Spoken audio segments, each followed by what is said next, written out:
Of all ব্যাপারে এটা আসলে কেন of the labour third stage of লেবারের কিছু কিছু কমপ্লিকেশন আছে তার মধ্যে হচ্ছে পোস্টমর্টম আমরা এজন্য বলি of all the stage of the labour third stage is the most crucial one হ্যাঁ আমরা যদিও অন্যান্য স্টেজ গুলাকে কমপ্লিকেশন গুলাকে প্রিভেন্ট করতে পারি কিন্তু কিছু কিছু কমপ্লিকেশন আছে থার্ড স্টেজে যেটা আমরা প্রিভেন্ট করতে পারি না হ্যাঁ সেই কমপ্লিকেশন গুলা কি কি কমপ্লিকেশন হয় নাম্বার 1 হচ্ছে পোস্টমর্টম হেমোরেজ নাম্বার 2 হচ্ছে retention of the placenta number 3 হচ্ছে shock may be haemorrhagic or non haemorrhagic শকের মধ্যে কি কি আছে হেমোরেজিক নন হেমোরেজিকের মধ্যে কি কি আছে ইম্পর্টেন্ট এখানকার জন্য হচ্ছে হলো নিউরোজেনিক মানে হেমোরেজিক শক অথবা নিউরোজেনিক শক পেশেন্ট অনেক সময় নিউরোজেনিক শকে চলে যায় পালমোনারি এম্বোলিজম কোনো কারণে যদি সাইনাস গুলো ওপেন থাকে তাহলে ধরো যে এই প্লাসেন্টা সেপারেশন হলো ওই সাইনাস যে কোনো একটা এম্বোলিজম চলে পালমোনারিতে চলে গেল এটা ইম্পর্টেন্ট জিনিস এবং সবচেয়ে আর একটা খুব রেয়ার যদিও কিন্তু ওটা লাইফ থ্রেটেনিং সেটা হচ্ছে ইউটার ইনভার্সন ইউটার যে অবস্থা ছিল একেবারে উল্টায় চলে আসে সেটা ইউটার ইনভার্সন এগুলোর মধ্যে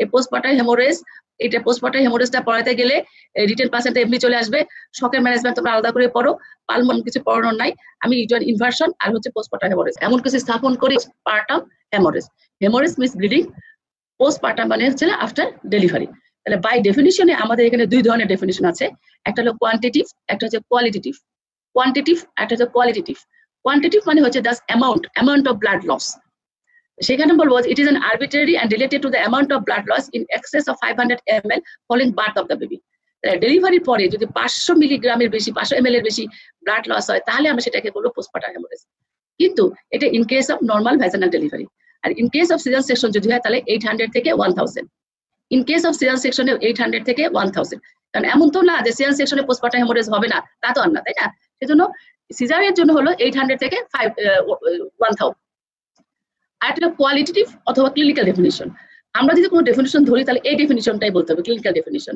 এটা কি জিনিস any amount of bleeding from or into the genital tract following birth of the baby up to puerperium তাহলে পিরপ্রামটা কতদিন সময় 6 উইকস হ্যাঁ তাহলে 6 উইকস এর মধ্যে which adversely effect the general condition of the mother by following the blood pressure rising the pulse rate এটা একদম মুখস্থ any amount of bleeding from or into the genital tract from birth of the baby up to puerperam which adversely affect the general condition of the mother evidenced by falling the blood pressure and rising the pulse rate এটা একটা important জিনিস যে এই ডেফিনিশনটা সবসময়ের জন্য মুখস্থ এবং এই ডেফিনিশনটা কেন ইম্পর্টেন্ট কোনো পেশেন্টের যদি সিভিয়ারলি অ্যানিমিক থাকে তাহলে ওর 500 ml ব্লাড লস হতে হবে না তার আগে সে শকে চলে যাবে হ্যাঁ সেই জন্য আমাদের এই ডেফিনিশনটাকে আমরা বেশি ইম্পর্টেন্স দিই হ্যাঁ এর ইনসিডেন্স হচ্ছিল 1% অ্যামঙ্গস্ট দ্য হসপিটাল ডেলিভারি তার বাসে গোলে আমরা কমাচ্ছি এটাকে আমরা দুইভাবে ভাগ করেছি পোস্টপার্টাম হেমোরেজ একটা হলো প্রাইমারি আর একটা হলো সেকেন্ডারি প্রাইমারি আর সেকেন্ডারি তাহলে প্রাইমারি হেমোরেজটা আমরা কখন বলবো haemorrhage occur within 24 hour following the birth of the baby delivery হলো পর 24 ঘন্টার মধ্যে একদিনের মধ্যে যদি ব্লিডিং বেশি হয় তাহলে সেটাকে আমরা বলবো প্রাইমারি হেমোরেজ আচ্ছা এই প্রাইমারি হেমোরেজের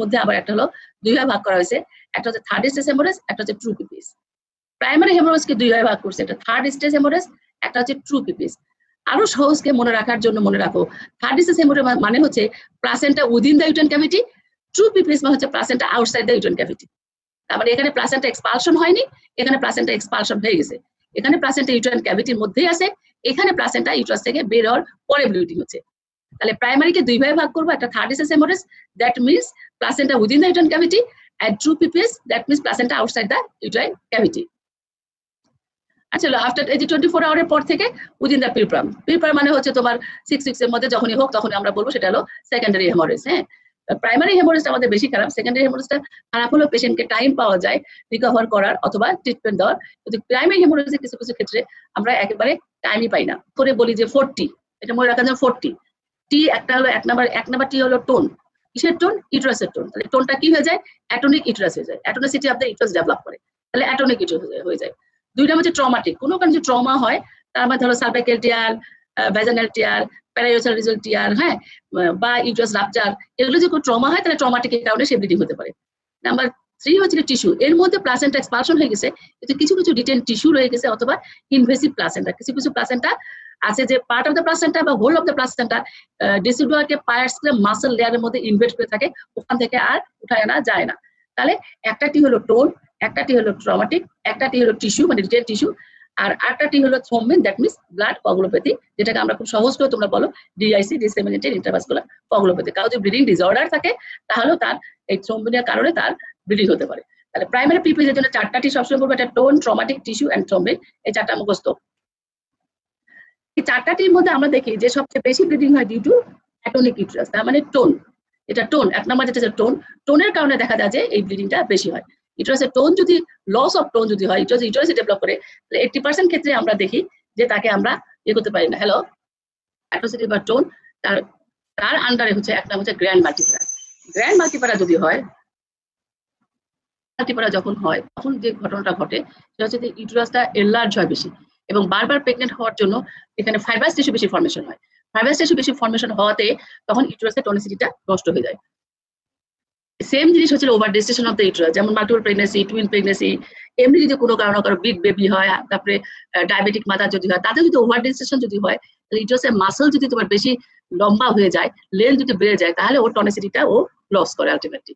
আচ্ছা, ম্যালনিউট্রিশন এবং অ্যানিমিয়া, যারা অ্যানিমিয়াকে ম্যালনিউট্রিশন থাকে তাদের তো কন্ট্রাক্টাইল পার্টটা অটোমেটিক্যালি এমনিতেই কমে যায়।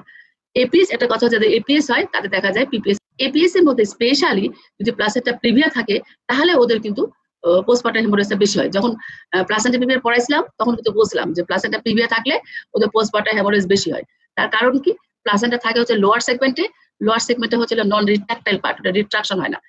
নন রিট্রাক্টাইল পার্টের জন্য এখানে পিপিএসটা বেশি হয়। প্রলং লেবার, লং টাইম ধরে, ধরো 18 ঘন্টার বেশি যদি পেশেন্ট লেবার পেইনে থাকে, তাহলে পেশেন্টের যে সমস্যাটা হয় সেটা হচ্ছে হলো যে প্রলং লেবারের জন্য এমনি patient as a whole exhausted থাকে এবং তার ইউটেরাসটাও এক্সস্টেড থাকে। ইউটেরাস যখন এক্সস্টেড হয়ে যায় তখন ওর টনিসিটিটা ঠিক মতো আসে না, কাজও করতে পারে না। অ্যানাস্থেসিয়ার মধ্যে স্পেশালি যদি আমরা জেল অ্যানাস্থেসিয়া ব্যবহার করি, জেল অ্যানাস্থেসিয়ার মধ্যে তোমার হ্যালোথেন ড্রাগ, ওটাতে আবার দেখা যায় যে ইউটেরাসের টোনটা নষ্ট হয়, টনিসিটিটা নষ্ট হয়ে যায়, ইউটেরাসের রিল্যাক্স বেশি থাকে, ব্লিডিংটা বেশি হয়। আমরা ইউজুয়ালি এখন সিজার করতেছি স্পাইনাল অ্যানাস্থেসিয়া দিয়ে, এই জন্য অ্যানাস্থেসিয়ার কমপ্লিকেশনটা এখন আমাদের জন্য একটু কমই হচ্ছে। Initiation or augmentation of the delivery by the oxytocin. Initiation or augmentation of the delivery by oxytocin. আমরা যদি ইন্ডাকশন করি বা অগমেন্টেশন করি, ইন্ডাকশন মানে হচ্ছে initiation of the labour pain তোলার জন্য যদি আমরা কোনো ড্রাগ ইউজ করি সেটাকে বলতেছে আমরা ইন্ডাকশন। আর অগমেন্টেশন জিনিসটা কি, অগমেন্টেশন হচ্ছে পেশেন্ট লেবারে আছে, পেইন আছে, কিন্তু পেইনটা সাফিসিয়েন্ট না, আমাদের কাছে মনে হচ্ছে পেইনটা সাফিসিয়েন্ট না। পেইনটা সাফিসিয়েন্ট না মনে হওয়ার জন্য তখন যদি আমরা অক্সিটোসিন ড্রিপ দিই তখন সেটাকে আমরা বলবো হলো অগমেন্টেশন। তাহলে যেহেতু অগমেন্টেশন বা ইনিশিয়েশন যদি আমি করি অক্সিটোসিন ড্রাগ দিয়ে, ড্রাগ ইনডিউস পেইন যেহেতু, সেই জন্য তার কন্ট্রাক্টাইল পাওয়ারটা লস করে যায়। পারসিস্টেন্ট ইউটেরাইন ডিসটেনশন, এটা অনেকটা এর মতো, ওভার ডিস্টেনশন বা গ্র্যান্ড মাল্টিপ্যারার মতো, যে মাসলগুলো যেহেতু ইলংগেটেড বেশি হয়ে যায়, ওর নর্মাল কন্ট্রাক্টাইল পাওয়ারে আসার যে কন্ট্রাকশন সেটা পারে না। ম্যালফরমেশন অফ দ্য ইউটেরাসে যদি তোমার ইউনিকর্নেট ইউটেরাস থাকে, বাইকর্নেট ইউটেরাস থাকে, আর্কোয়েট ইউটেরাস থাকে, তাহলে এদের মাসেলের ডিস্ট্রিবিউশনটা নর্মাল থাকে না। মাসেলের ডিস্ট্রিবিউশনটা যদি নর্মাল থাকে না, সেই জন্য কন্ট্রাক্টাইল পাওয়ারটা ওদের লস হয়। তারপরে সেম জিনিসই অনেকটা যে ইউটেরাইন ফাইব্রয়েড যদি থাকে, ইউটেরাস যদি টিউমার যদি থাকে, যে জায়গায় ইউটেরাসের টিউমার থাকে সেই জায়গায়, ইউটেরাসের টিউমার থাকে সেই জায়গায় তোমার ওই জায়গার মাসেলটা আর কন্ট্যাক্ট করতে পারে না। ওইখানে যদি প্লাসেন্টা ইমপ্ল্যান্টেশন থাকে তাহলে তখন আমাদের পিপিএসটা বেশি হয়। Mismanage third stage of the লিভার, এটাও খুব একটা important topic. Mismanage third stage of the লিভার, যখন আমি তোমাদেরকে লেবার পড়াইছিলাম তখন লেবারের থার্ড স্টেজের ম্যানেজমেন্টটা কিন্তু পড়াইছিলাম। যে থার্ড স্টেজটাকে আমরা দুই ভাবে ম্যানেজ করি, একটা হলো কনভেনশনাল ম্যানেজমেন্ট, একটা হলো অ্যাক্টিভ ম্যানেজমেন্ট। কনভেনশনাল ম্যানেজমেন্ট হচ্ছে আমরা ওয়েট করি, watch and wait up to separation of the placenta. Placenta separation হওয়া পর্যন্ত আমরা ওয়েট করি। যখন প্লাসেন্টা সেপারেশনের সাইন সিম্পটম ভিজিবল হয়, প্লাসেন্টা সেপারেশনের সাইন সিম্পটম কি কি, একটা হলো permanent lengthening of the cord, যা যে অবস্থা ছিল তাতে কর্ডটারও লেন্থেনিং বেশি হবে, তারপরে সাডেন গাশ অফ ব্লাড আসবে পার ভেজাইনালি, আর হচ্ছে পার অ্যাবডোমিনাল যদি এক্সামিনেশন করি, অ্যাবডোমিনাল তুমি দেখবে এটা হচ্ছে হার্ড এবং কন্ট্রাক্টাইল হয়েছে। তাহলে এরকম একটা সিচুয়েশন যখন পাবো তখন আমি হচ্ছে প্লাসেন্টাটাকে কর্ডটা ধরে কন্ট্রোল কন্ট্রাকশনের মাধ্যমে প্লাসেন্টাটা এক্সপেল আউট করে ফেলি। হ্যাঁ, সেটা হচ্ছিল তোমার কনভেনশনাল ম্যানেজমেন্ট। আর একটা কি করি আমরা, অ্যাক্টিভ ম্যানেজমেন্ট করি। অ্যাক্টিভ ম্যানেজমেন্ট এখন কিন্তু আমরা কনভেনশনাল ম্যানেজমেন্ট খুব একটা করি না। কনভেনশনাল ম্যানেজমেন্ট আমরা সেই লেবার রুমে করবো যে লেবার রুম খুব বিজি লেবার রুম, একজন ডিউটি আছে, 6টা স্টেজ বলছিলাম আগে, 6টা স্টেজ মেনে আমরা অ্যাক্টিভ ম্যানেজমেন্টে চলে যাই। 6টা স্টেজ কি কি ছিল, একটা ছিল after delivery of the baby per abdominal examination should be done to exclude the second twin, একটা টুইন আছে কিনা, এটা হলো 1 নম্বর কথা। 2 নম্বর হচ্ছে 2 units of ergometrine, 2 units of oxytocin আমরা দিব আইএম জাস্ট আফটার ডেলিভারি। দেওয়ার পরে তারপরে আমরা কি করবো, control contract, placenta expelled out by control contraction, control contraction দিয়ে প্লাসেন্টাটা এক্সপেলড আউট করে ফেলবো। তারপরে আমরা কি করবো, তারপর হচ্ছে ফান্ডাল মেসেজ দেবো, তারপরে কি করবো, তারপর হচ্ছে ইন্ট্রোভেজানাল ক্যানেলটাকে এক্সপ্লোর করবো। তারপর 6 নম্বরে কি করবো, examination of the placenta cord and membrane. এই 6টা স্টেপ হচ্ছে active management of the third stage of লেবারের হচ্ছে 6টা স্টেজ। তারপর একটা ছিল কনস্ট্রিকশন রিং। কনস্ট্রিকশন রিং হচ্ছিল আপার সেগমেন্ট এবং লোয়ার সেগমেন্ট। ইউট্রাসের দুইটা সেগমেন্ট, তো আপার সেগমেন্ট আর লোয়ার সেগমেন্ট। আপার সেগমেন্ট লোয়ার সেগমেন্টের মাঝখানে থাকলে সার্কুলার মাসল। এই সার্কুলার মাসলগুলো তখন একটা কন্ট্রাকশন করে রিং এর মধ্যে তৈরি করে, যেটাকে বলে কনস্ট্রাকশন রিং। ও কন্ট্রাক্ট করে রিং তৈরি করে, আপার একটা সেগমেন্ট তৈরি করে, লোয়ার একটা সেগমেন্ট তৈরি করে। এই রিং হওয়ার জন্য দেখা যায় তখন খুব বেশি পরিমাণে ওপর সেগমেন্ট কন্ট্রাক্ট করতেছে না, পিপিএস বেশি হচ্ছে। একটা হচ্ছে প্রিসিপিটেড লেবার।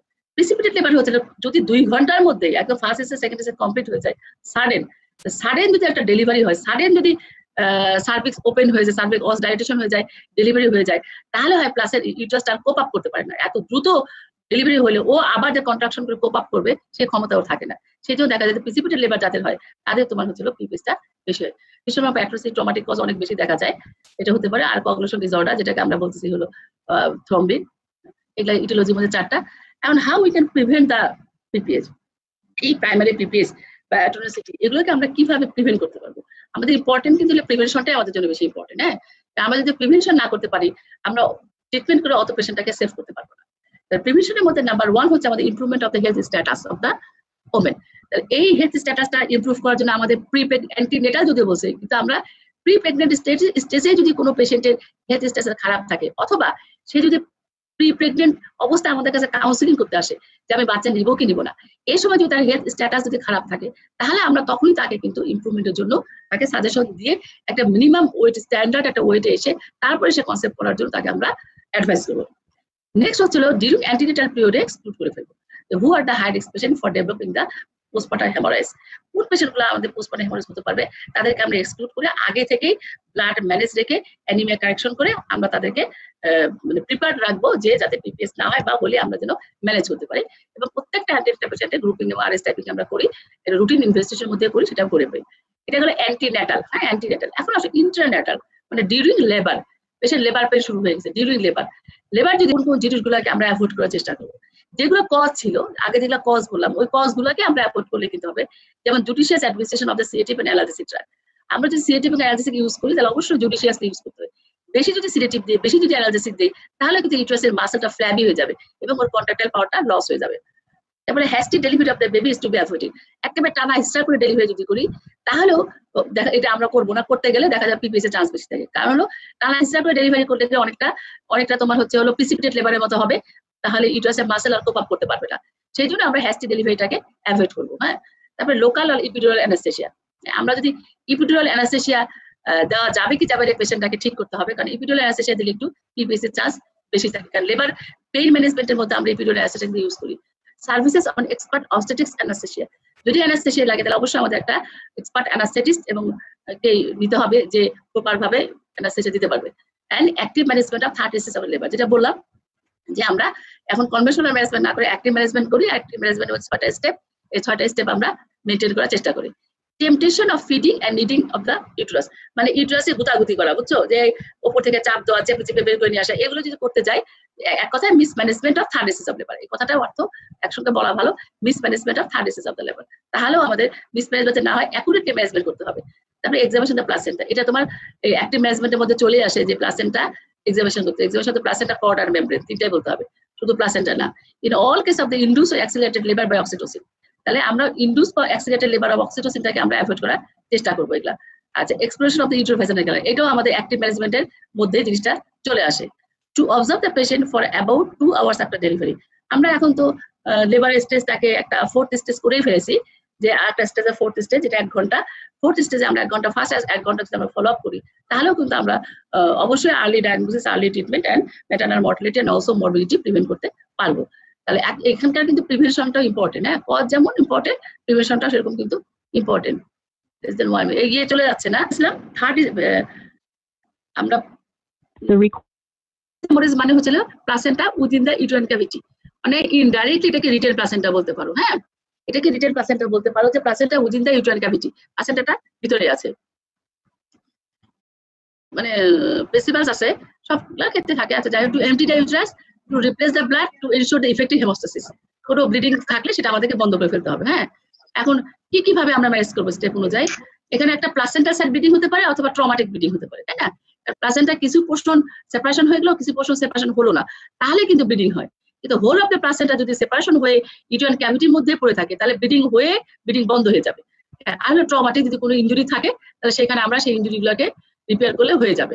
এখন প্লাসেন্টার সাইড ব্লিডিং, তার মানে প্লাসেন্টার ভিতরে আছে এবং কিছু পোর্শন সেপারেশন হয়েছে, কিছু পোর্শন সেপারেশন হয়নি। এরকম ক্ষেত্রে আমাদের ফার্স্ট কাজ হচ্ছে to palpate the fundus and Messi's.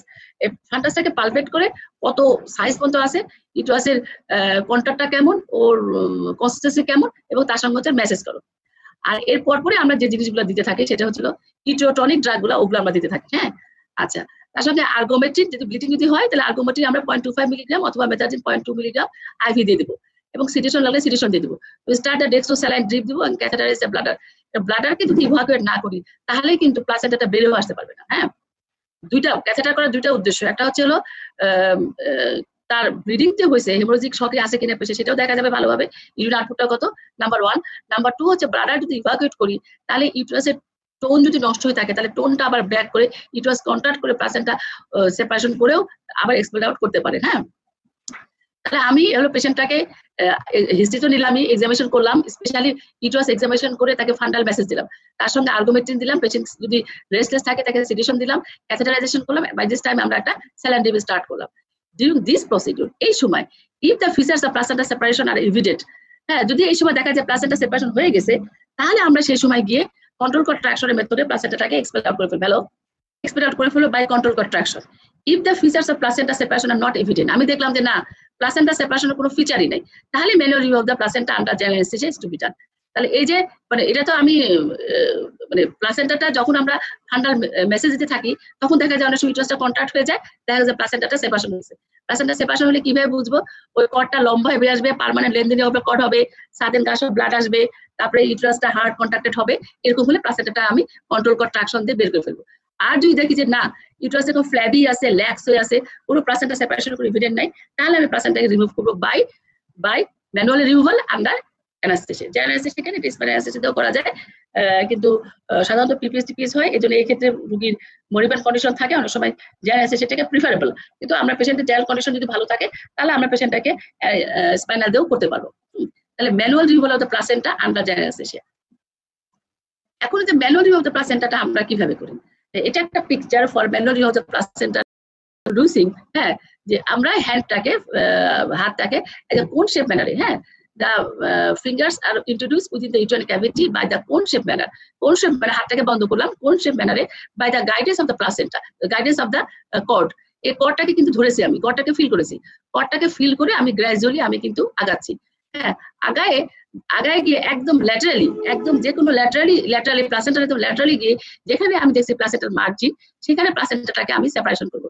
কিভাবে সেপারেশন করবো? By slicing method. এই যে এইভাবে একবার ডান একবার বাম, একবার ডান একবার বাম, এভাবে হোল অফ দ্য প্লাসেন্টা যখন সেপারেশন হয়ে যাবে, হ্যাঁ, after separation of the whole of the placenta, তখন আমি এই যে লেফট হ্যান্ডে যে ইউটেরাসটাকে যে চেপে ধরছিলাম তখন লেফট হ্যান্ডটাকে নিয়ে এসে কর্ডটা ধরে কর্ডটা নিয়ে টান দিয়ে প্লাসেন্টাটাকে বের করে ফেলবো। কিন্তু হাতটা আমার ভিতরেই থাকবে, হাতটার ভিতরে থেকে তারপর আমি ইউটেরোটনিক ড্রাগ, আর্গোমেট্রিন, অক্সিটোসিন দেবো। দেওয়ার পর যখন ইউটেরাসটা কন্ট্রাক্ট করবে তখন আমার হাতটা আমি রিমুভ করে আসবো। এটা হলো প্রসিডিউর হচ্ছে by manual remove of the placenta under anaesthesia. Lithotomy position, draping, হ্যাঁ, ড্রেসিং ড্রাপিং করে ফেলাম, করার পরে আমরা তারপরে হচ্ছে হলো আমরা আমাদের হ্যান্ডটাকে ইন্ট্রোডিউস করবো বাই কোন shape manner by the guidance of the কর্ডের গাইডেন্সে আমি একদম সেন্ট্রালে চলে যাবো। সেন্ট্রালে গিয়ে তারপরে আবার পেরিফেরিতে যাবো। পেরিফেরিতে গিয়ে যখন আমি মার্জিনটা পাবো, তখন হচ্ছে আমি প্লাসেন্টা সেপারেশন করবো by slicing method. Whole of the placenta যখন সেপারেশন হয়ে যাবে তখন আমি হচ্ছে লেফট হ্যান্ডে কর্ডটাকে কর্ড ধরে টান দিয়ে হোল অফ দ্য প্লাসেন্টাকে এক্সপেল আউট করে ফেলে ইউটেরোটনিক ড্রাগ দিব। ইউটেরোটনিক ড্রাগ দিয়ে যখন প্লাস ইউটেরাসটা কন্ট্রাক্ট করবে তখন আমার রাইট হ্যান্ডটাকে উইথড্রল করে নিয়ে চলে আসবো। This is the procedure of manual remove of the. হয় কোনো ইনজুরি যদি হয়, যেখানে ইনজুরি সেখানে আমি রিপেয়ার করে দেবো, যদি ভেজানা হয় ভেজানা করবো, সার্ভিস যদি সার্ভিসে করবো, হ্যাঁ, যেখানে হবে। The uterovaginal canal is to be explored under general anaesthesia after the placenta is expelled and haemostatic suture are placed on the offending side. এমনও তো হতে পারে যে প্লাসেন্টার সাইডও ব্লিডিং হচ্ছে, আবার ট্রমার জন্য ব্লিডিং হচ্ছে, ডুয়েল কজও হতে পারে। সেই জন্য আমি অবশ্যই প্লাসেন্টাটা এক্সপেল আউট করার পরে ইউটেরোভেজানাল ক্যানালটাকে এক্সপ্লোর করে দেখবো কোথাও অফেন্ডিং সাইড আছে কিনা, থাকলে সেটাও আমি রিপেয়ার করে দেবো। এখন আসি management of the true PPS. True PPS যেটা বলেছিলাম থার্ড স্টেজ হেমোরেজ, আর হচ্ছে ট্রু পিপিএস। ট্রু পিপিএস এর মধ্যে মেইন হচ্ছে আমাদের কজ হচ্ছে 80% কজই বললাম অ্যাটোনিসিটি, তাই না? 80% কজই কিন্তু অ্যাটোনিসিটি, মানে টোন, লস অফ টোন। আমাদের first principal to diagnose the cause of the bleeding, atonic or traumatic, maybe atonic, মানে tone loss, maybe traumatic, maybe combined, maybe হলো কোয়াগুলোপ্যাথি, যেই হোক না সেই মতো কাজ যেতে হবে to take prompt and effective measures to control the bleeding অবশ্যই and to correct the hypovolaemia. যে পরিমাণে ভলিউম লস হয়েছে সেই পরিমাণে হাইপোভলিউমিয়াটাকে আমাকে কারেকশন করেই আমাকে ম্যানেজমেন্টটা শুরু করতে হবে। তাহলে এই হাইপোভলিউমিয়া কারেকশনের সঙ্গে সঙ্গে আমরা আর কি অ্যাকচুয়াল ম্যানেজমেন্ট করবো। হাইপোভলিউমিয়া কারেকশন কি করবো, পেশেন্টকে একটা হাইপারটনিক সলিউশন দেবো, রিঙ্গার ল্যাকটেট অথবা নরমাল স্যালাইন দিলাম এবং ব্লাড পাঠালাম ফর গ্রুপিং ক্রস ম্যাসেজ। এই সময় একটা ক্যাথেটারাইজেশন করে দিতে হবে, ফান্ডাল ম্যাসেজও দিতে হবে। হ্যাঁ, এগুলো কিন্তু করতে হবে সঙ্গে সঙ্গে। তাহলে অ্যাকচুয়াল ম্যানেজমেন্টের মধ্যে অ্যাট্রোসিটির মধ্যে আমরা এখন কি করবো সেটা দেখে নিই। যেহেতু ইউট্রাস অ্যাট্রোসিটি, তাহলে আমার কাজ হচ্ছে ইউট্রাসটাকে টোনটাকে ফেরত নিয়ে আসা, কন্ট্রাক্ট করা। কন্ট্রাক্ট করার জন্য ইউট্রোটনিক যে ড্রাগ আছে, ইউট্রোটনিক ড্রাগ, সেই ড্রাগগুলো আমরা ইউজ করবো। ইউট্রোটনিক ড্রাগ ইউজ করার আগেও মেইন কাজটা আমরা করি হচ্ছে ফান্ডাল ম্যাসেজ দেবো। ফান্ডাল ম্যাসেজ যদি দেই তাহলে অটোমেটিক্যালি ইউট্রাস নিজে নিজে কন্ট্রাক্ট করে, তাহলে ব্লিডিং এমনি বন্ধ হয়ে যাবে। এই পেশেন্টগুলো আসলে রেস্টলেস থাকে, খুব রেস্টলেস থাকে, সেটা যদি পেশেন্টটাকে আমরা মরফিন বা প্যাথেডিন দিয়ে এই রেস্টলেসটাকে কমাই। যদি রেস্টলেস বেশি থাকে তাহলে ব্লিডিংটা আরো বেশি হবে। আবার টু এমটি দ্য ব্লাডারটাকে এমটি করতে তো হবেই, কারণ ব্লাডার যদি এমটি না করি তাহলে কিন্তু ইউট্রাস কিন্তু কন্ট্রাক্ট করতে পারবে না। আর ইউট্রোটনিক ড্রাগ যেগুলো আছে সেটা সবগুলো দিয়ে দেবো। একটা কি মেথাডিন দিয়ে দিব, অক্সিটোসিন দিব, প্রোস্টাগ্ল্যান্ডিন দিয়ে দেবো। প্রোস্টাগ্ল্যান্ডিনের মধ্যে আমরা এখন কি ব্যবহার করি, আমরা মিসোপ্রোস্টল ব্যবহার করি। তাহলে মিসোপ্রোস্টল হচ্ছে 800 মাইক্রোগ্রাম আমরা পার রেক্টালি বা ওরালি দিয়ে দিতে পারি। হ্যাঁ, মিসোপ্রোস্টল 800 মাইক্রোগ্রাম পার রেক্টালি বা ওরালি দিয়ে দেবো। এখন অক্সিটোসিন ড্রিপ কতখানি দেবো? অক্সিটোসিন ড্রিপ আমরা 1000-এর মধ্যে 1000 ফ্লুইড যদি দেই তার মধ্যে হচ্ছে 20 মিলিগ্রাম অথবা 40 মিলিগ্রাম অক্সিটোসিন ড্রিপ দিয়ে দেবো, কোনো সমস্যা নাই। হ্যাঁ, তাহলে এইগুলা এই তিনটা কিন্তু ইউট্রোটনিক ড্রাগ, একটা হলো মেথাডিন, একটা হলো অক্সিটোসিন, একটা হলো প্রোস্টাগ্ল্যান্ডিন। এই তিনটাই ইউট্রোটনিক ড্রাগের কিন্তু মোড অফ অ্যাকশন, কোনটা কতক্ষণ থাকে, কোনটা মেইন কি কাজ করে, এগুলা সবকিছু লাগবে। এবার লাস্ট হচ্ছে two examine the expel placenta নেবেন। আমি মনে করছি অ্যাট্রোসিটি, কিন্তু প্লাসেন্টাটাকে যদি না দেখি, যদি কোনো রিটেন ব্রিজ থাকে বা রিটেন প্লাসেন্টার কিছু অংশ থাকে, তাহলে অনেক সময় দেখা যায় ইউট্রাসটা কন্ট্রাক্ট করতে পারছে না। তাহলে আমাকে তখন এই প্লাসেন্টাটাকে যদি ওরকমই যদি মনে হয় যে প্লাসেন্টা কিছু অংশ ভিতরে আছে, তাহলে আমি আন্ডার অ্যানাস্থেসিয়া দিয়ে ইউট্রাসটাকে এক্সপ্লোর করে যদি কোনো ব্রিজ থাকে সেই ব্রিজটাকে আমি এক্সপেল আউট করে নিয়ে আসবো। কিন্তু যদি আমার কাছে ইনিশিয়ালি যে না কোনো প্লাসেন্টাল ব্রিজ কিছু নাই, তাহলে তো আমার জেনারেল অ্যানেস্থেসিয়া দেওয়া দরকার নেই। তখন আমি একটা লেবার রুমের মধ্যে যে কাজটা করবো সেটাকে আমরা বলি by manual compression. By manual compression, আমার 2 হাত আছে, আমার 2 হাত দিয়ে কম্প্রেশন করবো। হ্যাঁ, করে ইউট্রাসের অ্যান্টেরিয়র বা পোস্টার ওয়ালটাকে কম্প্রেস করে রাখবো। তাহলে বাই ম্যানুয়াল কম্প্রেশন।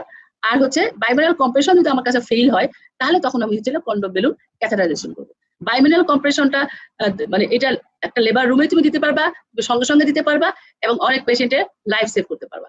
বাইমেনাল কম্প্রেশন আমরা কিভাবে দাও দেখো, আমার রাইট হ্যান্ডে হচ্ছে হলো একদম ফিক্সড, একদম মুঠি করে ফেলেছি। হ্যাঁ, তাহলে এই ফিক্সড রাইট হ্যান্ডটা ইন্ট্রোডিউস করলাম উইথিন দ্য ভেজাইনা, করে this is the anterior wall. আর পোস্টেরিয়র ওয়ালটাকে লেফট হ্যান্ড দিয়ে এইভাবে, তখন না অ্যাবডোমিনাল ওয়ালটা খুব ল্যাক্স থাকে, ডেলিভারি পর খুব ল্যাক্স থাকে, সেজন্য এইভাবে ধরা যায়। কারণ এইভাবে ধরে আমরা anterior and posterior wall of the ইউটারাসটাকে এইভাবে কম্প্রেশন করবো। কম্প্রেশন করে কতক্ষণ লাগবো? মিনিমাম 30 মিনিট থেকে 45 মিনিট। 30 মিনিট থেকে 45 মিনিট কম্প্রেশন করে রাখা খুব কষ্টকর, কিন্তু এটা মনে হচ্ছে দেখে খুব সোজা, কিন্তু কাজটা খুব কঠিন। এই 45 মিনিট হাত ভিতরে এরকম চেপে রাখার পরে তখন তুমি হচ্ছে হ্যান্ডটাকে উইথড্র করবা। উইথড্র করার পরে যদি দেখা যাচ্ছে না ব্লিডিং পারসিস্ট করছে, তখন আমি কন্ডম বেলুন ক্যাথেটারাইজেশন করবো। তার আগ পর্যন্ত যদি এই উইথড্র করার পর কোনো ব্লিডিং নাই, তাহলে আমার আর কন্ডম বেলুন ক্যাথেটারাইজেশন করতে হবে না।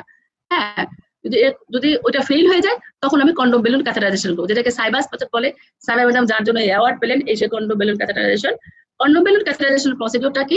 এটা হচ্ছে একটা কন্ডম। এই কন্ডমটার মধ্যে আমরা একটা ক্যাথেটার, প্লেন রাবার ক্যাথেটার ঢুকাইছি। প্লেন রাবার ক্যাথেটারটা ঢুকাই, এখানে কন্ডমটা বেঁধে দিছি। বেঁধে দেওয়ার পরে এর সঙ্গে আমরা একটা নর্মাল স্যালাইন, যেটা একটু ওয়ার্ম নর্মাল স্যালাইনটাকে এটাকে আমরা কানেক্ট করে দিছি, এই ইয়ের সঙ্গে বলে ক্যাথেটারের সঙ্গে কানেক্ট করেছি। দেওয়ার পরে এই বেলুনটাকে ইউটেরাইন ক্যাভিটির মধ্যে ঢুকাই দিলাম। ইউটেরাইন ক্যাভিটির মধ্যে ঢুকাই দেওয়ার পরে এখানে তুমি স্যালাইন ছেড়ে দিলা। ছেড়ে দিলে এই পানিগুলো ভিতরে যাচ্ছে আর কন্ডম ফুলতেছে। ফুলতে এক সময় গিয়ে ও দেখা যাবে স্যালাইন আর যাবে না। তার মানে পুরা সারফেসটাকে সে অকুপাই করে ফেলছে, কম্প্রেশন করে ফেলছে। এই অবস্থাতে আমরা তখন স্যালাইনটা অফ করে দিয়ে এই ক্যাথেটারটাকে আবার উল্টা এখানে ভাঁজ করে রেখে দিলাম। ভাঁজ করে রেখে ভেজানাতে প্যাক দিয়ে রেখে দিলাম বটে, কিন্তু আমরা 1 ঘন্টা পর পেশেন্টটাকে ফলো আপ করবো যে পেশেন্টটাকে জেনারেল কন্ডিশন কি হচ্ছে, পাস ব্লাড প্রেসারে অল্টারেশন হচ্ছে কিনা। যদি কোনো ব্লিডিং নাই, এই অবস্থায় থাকবে। 24 ঘন্টা পরে আমরা এই কন্ডমটাকে খুলে দেবো। তাহলে এই কন্ডম বেলুন ক্যাথেটারাইজেশন যেটা লেস কস্টলি, এত কম কস্টে এরকম আমরা একটা পিপিএস কে আর কোন স্টেপ থাকে না, তখন আমরা চলে যাই হচ্ছিল অপারেটিভ ম্যানেজমেন্টে, অপারেশনে চলে যাচ্ছি। এন্ড অপারেশনটা কি অপারেশন আমাদের করা যায়? এতগুলো অপারেশনের সবগুলো তোমাদের প্রসিডিউর বা নাম কিছুই লাগবে না।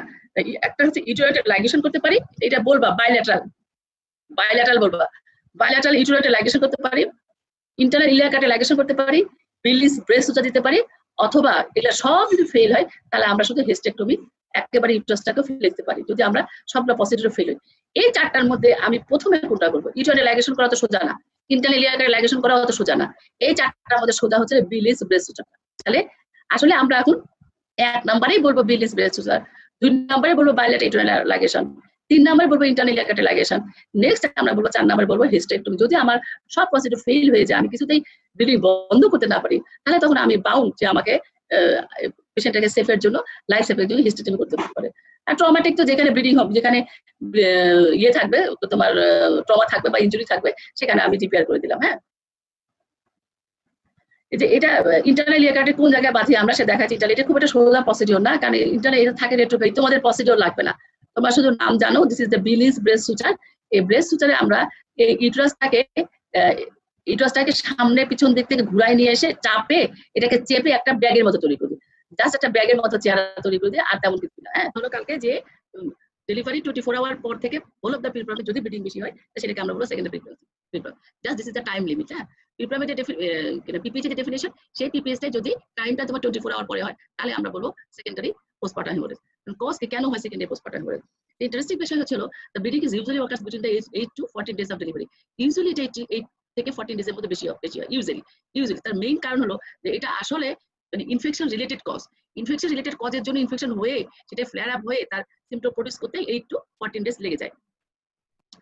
কজগুলো কি একটা রিটেন পিটস অফ কটিলিডোনাল মেমব্রেন কোনো কারণে যদি আমরা মিস করি, আমরা যদি থার্ড স্টেজের ম্যানেজমেন্ট যদি প্রপারলি না করি, আমরা যদি জিনিসটা না দেখি যে আসলে এর প্লাসেন্টাম মেমব্রেন যে আমরা এক্সপালশন করলাম এটা যদি আমরা এক্সামিনেশন না করি দুইটা সারফেস ঠিক মতো, তাহলে এটা একটা সমস্যা হতে পারে। Separation of the slab over a deep cervicovaginal laceration following the infection.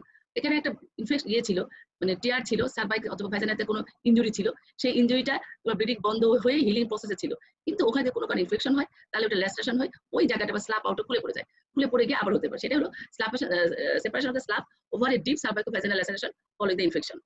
Sub-involution of the placental side due to delayed healing process because of low grade of infection. Specially maximum জিনিস সবকিছু কিন্তু ইনফেকশন রিলেটেড। তাহলে sub involution হচ্ছে placental side, যেখানে placenta আমাদের plantation হয়েছিল, placental সাইডে যেখানে ইউটেরাসের যে জায়গাটা লাগানো ছিল ওই জায়গাটা কোনো কারণে সাব ইনভলিউশন হলো না, আবার ইনফেকশন হলো, হয়ে ওখান থেকে আবার ব্লিডিংটা শুরু হলো। Withdrawal bleeding following oestrogen therapy for the suppression of the lactation. Lactation সাপ্রেশনের যদি আমরা স্ট্রোজেন দেই, কিন্তু আমরা ল্যাকটেশন সাপ্রেশনের জন্য এখন স্ট্রোজেন থেরাপিটা ইউজ করছি না, আমাদের ল্যাকটেশন সাপ্রেশনের জন্য আমাদের আরো অন্য কিছু আছে সেটাই আমরা এখন ব্যবহার করি। কিছু কিছু সিচুয়েশন লাগে যেখানে আমাদের ল্যাকটেশন সাপ্রেশন করতে হয়। আর এটা একটা খুব ইম্পর্টেন্ট জিনিস, এখন যেহেতু rate of caesar section is high, সিজারের রেটটা হাই, সেজন্য সিজার সেকশনের ক্ষেত্রে যদি সেকেন্ডারি পিপিএইচ হয় এটা ইউজুয়ালি হয় 10 থেকে 14 days. Secondary haemorrhage from the caesar section usually occur between 10 to 14 days and is probably due to separation of the slab from the benign tissue. ইউটেরাসে যে উন্ডটা আছে, ইউটেরাসে যে ট্রান্সভার্স ইনসিশনটা দিয়ে আমরা বেবিটাকে বের করেছি, সেই উন্ডটা দেখা গেল যে সেপারেশন হয়ে গেল, হয়ে স্ল্যাবটা পড়ে গেল, একটা লো গ্রেড ইনফেকশন হলো, হয়ে সেপারেশন হয়ে ওখানে স্ল্যাবটা পড়ে গেল, অথবা ওখানে একটা গ্রানুলার টিস্যু বেশি ফর্মেশন হলো, সেখান থেকে হয়তো ব্লিডিং হচ্ছে। এই কোশ্চেনটা কিন্তু আমরা ধরি। হ্যাঁ, যে সিজার সেকশনে সেকেন্ডারি হেমোরেজ হলে কি কারণে হয়? তাহলে দুইটা কারণ, একটা সেপারেশন অফ দ্য স্ল্যাব আর হচ্ছে ফ্রম গ্রানুলার টিস্যু। হ্যাঁ, এছাড়া আদারও কিছু কজ আছে, যেমন ধরো কোরিওকার্সিনোমা হতে পারে, অথবা অ্যাসোসিয়েটেড সি সার্ভিক্স ছিল, অ্যাসোসিয়েটেড প্লাসেন্টা পলিপ ছিল, ইনফেক্টেড ফাইব্রয়েড অথবা ফাইব্রয়েড পলিপ ছিল, পিপল ইনভার্সন হয়ে আছে, ইউটারাসটা কেউ বুঝতে পারেনি যে ইউটারাসটা ইনভার্সন হয়ে আছে। হ্যাঁ, তাহলে এগুলো আমাদের কিন্তু প্রত্যেকটা কজই কিন্তু খুব important cause for secondary postpartum haemorrhage. এর ম্যানেজমেন্ট আমরা আসলে যখন এই ধরনের কোনো পেশেন্ট আমাদের কাছে আসবে, ফার্স্ট আমাদের কিন্তু সাপোর্টিভ থেরাপি দিতে হয়। হ্যাঁ, ব্লাড ট্রান্সফিউশন ইফ নেসেসারি, যদি প্রয়োজন হয় ব্লাড ট্রান্সফিউশন দেবো। তারপরে to administer ergometrine 0.5 milligram intramuscularly, to administer antibiotic as a routine. যেহেতু এটার মেইন কজই কিন্তু সবগুলাই কিন্তু ইনফেকশন হয়ে স্ল্যাপ আউট হয়ে হয়, সেই জন্য আমরা কিন্তু একটা তোমার অ্যান্টিবায়োটিক দিবই। হ্যাঁ, একটা আমরা first generation, second generation, third generation যে ধরনের মনে করবো, যে পেশেন্টের জন্য সুইটেবল মনে করবো, সেই পেশেন্টের জন্য সেই ধরনের একটা অ্যান্টিবায়োটিক দিব, এবং ব্লিডিংটা বন্ধ হওয়ার জন্য 0.5 মিলিগ্রাম একটা আর্গোমেট্রিন দিব, এবং যদি ব্লাড ট্রান্সফিউশন লাগে তাহলে ব্লাড দেবো। এটা হচ্ছে সাপোর্টিভ থেরাপি। কনজারভেটিভ থেরাপির মধ্যে কনজারভেটিভ আমরা মানে কি মানে করতে পারি বা কি করি? Basically a careful watch for a period of 24 hour, 24 ঘন্টা আমরা তাকে কিন্তু মানে কেয়ারফুলি তাকে আমরা ওয়াচ করবো যে আসলে ব্লিডিং এর পরিমাণটা কেমন, কি পরিমাণ ব্লিডিং হচ্ছে, বা এই ব্লিডিংটা হয়ে কতটুকু পেশেন্টের জেল কন্ডিশন খারাপ হচ্ছে, সেটা চিন্তা করে আমরা তার বাকি ম্যানেজমেন্টে তখন আমরা তাকে যাবো। আচ্ছা, অ্যাক্টিভ ম্যানেজমেন্ট হচ্ছে আমরা কি করতে পারি অ্যাক্টিভ যদি বেশি ব্লিডিং হয়, কিছু হয়, হ্যাঁ, তাহলে তখন আমাদের কিন্তু ফার্স্ট যেটা মাথায় আসতে হবে সেটা হলো কোনো রিটেন বিটস অফ প্লাসেন্টা আছে কিনা, সেটা চিন্তা করলে আমরা আন্ডার অ্যানেস্থেসিয়াকে এই রিটেন বিটসটাকে এক্সপ্লোর করে যে ম্যাটারিস্টটা আমরা পাবো সেই ম্যাটারিস্টিক পার্ট অফ আর হিস্টোপ্যাথোলজিক্যাল এক্সামিনেশনের জন্য। সেকেন্ডারি হেমোরেজ ফলে সিজার সেকশন, কোনো কোনো সময় দেখা যায় যে এই সিজন সেকশনের পরে আবার যে সেকেন্ডারি হেমোস হচ্ছে, ওই ধরনের ক্ষেত্রে ইউজুয়ালি দেখা যায় যে আমাদের কিন্তু ল্যাপারোটমি লাগে, আমাদের অপারেশন লাগে। তাহলে অপারেশন করে আমরা যে ল্যাপারোটমি করি, করে তাহলে কি করবো, যেখানে ব্লিডিং হচ্ছে সেখানে একটা হেমোস্ট্যাটিক সুচার দেবো, অথবা ligation internal iliac artery ligation করবো, যেটা প্রাইমারি পিপিএসে কিছু বলেছিলাম। তবে এগুলোর যে সবচেয়ে ম্যাক্সিমাম ক্ষেত্রে কিন্তু আমাদের হিস্টেক্টমি করে ফেলতে হয় বেশিরভাগ ক্ষেত্রে। তাহলে হেমোস্ট্যাটিক সুচার দিয়ে যদি আমি বন্ধ করতে পারি করলাম, তা না পারলে আমার হচ্ছে ইন্টারনাল ইলিয়াক আর্টারি লাইগেশন দিতে হবে, সেটাও যদি আমার পক্ষে সম্ভব না হয় তাহলে আমাদেরকে হিস্টেক্টমি করে ফেলতে হবে। এটা হচ্ছে সেকেন্ডারি পিপিএইচ এর মেইন জিনিস মনে রাখতে হবে কজগুলা। সেকেন্ডারি পিপিএইচ এর মেইন কথা মনে রাখতে হবে ফলোইং ইনফেকশন। সেই জন্য আমরা এখানে আরেকটা কথা মনে রাখতে হবে, সেটা হচ্ছে যে আমরা কিন্তু একটা ইনভেস্টিগেশন করবো। হ্যাঁ, ইনভেস্টিগেশন সাপোর্টিভ থেরাপি বা ম্যানেজমেন্ট দেওয়ার আগে ইনভেস্টিগেশন করবো। ইনভেস্টিগেশন দেওয়া সিবিসি করলাম, ব্লাড গ্রুপিং ক্রস বেসিক যদি করা না থাকে লাগলে আনতে দিলাম। 3 নাম্বার হচ্ছে একটা আরবিএস করতে হবে। হ্যাঁ, আরবিএস করতে হবে, আরবিএস করে দেখতে হবে যে ব্লাড সুগার বেশি কিনা। 4 নাম্বার ওটা আল্ট্রাসাউন্ড করে আমাদেরকে কনফার্ম করতে হবে কোনো রিটেন ব্রিজ বা রিটেন কোনো কিছু আছে কিনা। হ্যাঁ, এটা দেখে দিতে হবে। আরেকটা ইম্পর্টেন্ট যদি সম্ভব হয় সেটা হচ্ছে আমরা হাই ভ্যাজিনাল সোয়াবটা নিয়ে আমরা কাঁচা সেন্সিটিভ পাঠাবো। তাহলে মেইন একটা করলাম সিবিসি করলাম, ব্লাড গ্রুপিং করলাম, আরএস টাইপিং করলাম, প্রয়োজন হলে ব্লাড পাঠালাম গ্রুপ ক্রস ম্যাচিং এর জন্য, একটা আরবিএস করলাম, আর হচ্ছে আল্ট্রাসাউন্ড করলাম। আর হাই ভ্যাজিনাল সোয়াবকে নিয়ে আমরা একটা কাঁচা সেন্সিটিভিটি করে দেখতে পারি যে এটা তোমার কোন ইনফেক্টিভ এজেন্টে হয়েছে এবং কোন ড্রাগটা রেসপন্ড করবে ভালো।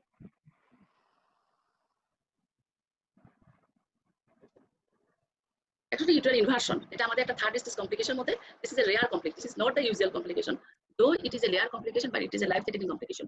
So এটা সম্পর্কে তোমাদের একটু জানা দরকার, কারণ প্র্যাকটিক্যাল লাইফেও তোমাদের যদি পড়ে যায় তবু তোমাদের এটা একটু ম্যানেজ করার কিছুটা শিখলে নিজেরাই পারবা। তো কঠিন কিছু না, কিন্তু লাইফ থ্রেটেনিং। এই ফান্ডাসটা এখন ভিতর থেকে ঢুকে চলে আসবে। The ACT is 1 in 20,000 deliveries, অনেক মানে কম বেশি না, maybe spontaneous or commonly induced। Spontaneous হলে 40%, বাকিটা ইনডিউসড বেশি হয়। হ্যাঁ, ইনডিউস হচ্ছে this is due to the mismanagement of third stage of labour. তোমার প্লাসেন্টা সেপারেশন হয়নি, তুমি এদিকে ধরে ধরে টানাটানি করতেছো, তাই না? প্লাসেন্টা সেপারেশনের যে সাইন সিম্পটম, বারবারই কথাটা আসে যে প্লাসেন্টা সেপারেশনের সাইন সিম্পটমের মধ্যে কি কি পাবো? সাডেন গাশ অফ ব্লাড পাবো, permanent lengthening of the cord পাবো, পার অ্যাবডোমেন যদি হাত দেয় তাহলে ইউটারাসটা হার্ট কন্ট্রাক্টেড হবে। এটা কোনো কিছুই হলো না, তার আগে যদি পুলিং দ্য কর্ড, কর্ড ধরে আমি টানতে, আমি জানি না, আমি লেমেন। হ্যাঁ, আমার জানা নাই কর্ড দেখা যাচ্ছে টানলে বেরিয়ে আসবে, কর্ড ধরে টানতেছে, তাহলে কি হবে? কর্ডটা ফান্ডাসে অ্যাটাচ হয়েছে, তখন ফান্ডাস সহ কর্ডটা ইনভার্সন শুরু হবে। টিডিস মেনেভার উপর থেকে তুমি খালি গুতাগুতি করতেছো, ফান্ডাসে ঠেলাঠেলি করতেছো প্লাসেন্টা বের হওয়ার জন্য, অথবা ফল্টি টেকনিক আগে বের করে নিয়ে আসি, তাহলে তখন কিন্তু এই ফল্টি টেকনিকের জন্য আবার আমাদের ইউটারাসটা ইনভার্সন হওয়ার সম্ভাবনা থাকে, মানে ফান্ডাসটা ডিম্পলিং হওয়া শুরু হবে, ফান্ডাসটা ডিম্পলিং হবে তখন চলে যায় পেশা শকের একদম। If left uncared for it may lead to, যদি এভাবেই থেকে যায়, চিকিৎসা না করা যায়, তাহলে এখানে ইনফেকশন শকে আসে, যদি শকের ফিচার পাবো। যদিও tapping or dimpling of the fundal surface, আমরা ফান্ডাস একটা ডোম পাই সবসময়, বিশেষ করে ডেলিভারি হয়ে গেলে। জাস্ট আপনার ডেলিভারি হওয়ার পরে ইউটারাসটা আমরা বিলো দ্য আম্বিলিকাসের নিচে একদম অ্যাবডোমেনটা তো সফট থাকে, ল্যাক্স থাকে, ইজিলি তুমি ফান্ডাসটা ফ্যাটি লেডিও যদি হয় তাহলে তুমি ফান্ডাসটাকে খুব সুন্দর করে পালপেট করতে পারবা। তাহলে এই সিচুয়েশনে তুমি ফান্ডাস না পাই, ফান্ডাস ওখানে মনে হচ্ছে এখানে একটা কাপিং বা ডিম্পলিং হয়েছে, এরকম একটা জিনিস তাহলে করলে শুধু ডায়াগনোসিস কনফার্ম না, ডিগ্রিটা বলতে পারবে এটা ফার্স্ট ডিগ্রি, সেকেন্ড ডিগ্রি নাকি third degree. Incomplete the vulva with the broad end pointing downwards and looking reddish purple in color. শুধু যদি আমি ইয়ে পাই, প্লাসেন্টা অ্যাটাচমেন্ট নাই, শুধু এন্ডোমেট্রিয়াম আউটসাইড থাকে, তাহলে তখন কিন্তু রেডিশ পার্পল কালার পাবো। হ্যাঁ, তাহলে কেমন সেভাবে পেয়াসে হবে, পেয়াসে হবে, বেসটা হচ্ছে ব্রড হবে, মানে নিচের দিকে তো ফান্ডাসটা নেমে চলে, এটা খুব ইম্পর্টেন্ট জিনিস। তাহলে বিফোর দ্য শক ডেভেলপ হয়নি, তাহলে আমি কি করবো? আর্জেন্ট ম্যানুয়াল রিপ্লেসমেন্ট, যেটা নিচে এরকম নেমে চলে আসছে ওটাকে আমি ম্যানুয়ালি রিপ্লেস করবো, দিকে উঠাই দিব। ম্যানুয়াল রিপ্লেসমেন্টের একটা প্রোটোকল আছে, replace that part first which is inverted last. Internal genitalia যা আছে ওর কিছু কিছু ন্যাচারাল ডিফেন্স আছে। হ্যাঁ, কারণ এক্সটার্নাল জেনিটালিয়া মধ্যে ভালবার হচ্ছে কিছু অ্যানাটমিক্যাল ডিফেন্স আছে, কিছু ফিজিওলজিক আছে। অ্যানাটমি কি বলছে? Apposition of the cleft by the labia. এই যে লেবিয়া মেজোরা আছে, লেবিয়া মেজোরাটা এরকম করে অ্যাপোজিশন হয়ে থাকে, এটা একটা এমন অ্যানাটমিক্যাল ডিফেন্স। যদি ওপেন থাকতো তাহলে সবসময় ইনফেকশন আরো বেশি ঢুকতে পারতো। আর সেকেন্ড হচ্ছে compound racemose type of Bartholin gland. Bartholin gland যদি একটা কম্পাউন্ড না সিম্পল গ্ল্যান্ড হতো তাহলে এখানে একটু ইনফেকশনের চান্সটা বেশি থাকতো। ও যেহেতু কম্পাউন্ড গ্ল্যান্ড, ওর রুগোসিটি অন্যরকম, সেই জন্য কিন্তু ওর কম হয়। তাহলে আর হচ্ছে ন্যাচারাল আর একটা ফিজিওলজিক্যাল ডিফারেন্স দিচ্ছে আমাদের, যে fungicidal action of the secretion. Undecylenic acid of the apocrine gland আছে, এখান থেকে আনডিসাইলিনিক অ্যাসিড তৈরি হয়, এটা কিন্তু ফাঙ্গিসাইডাল। এই জন্য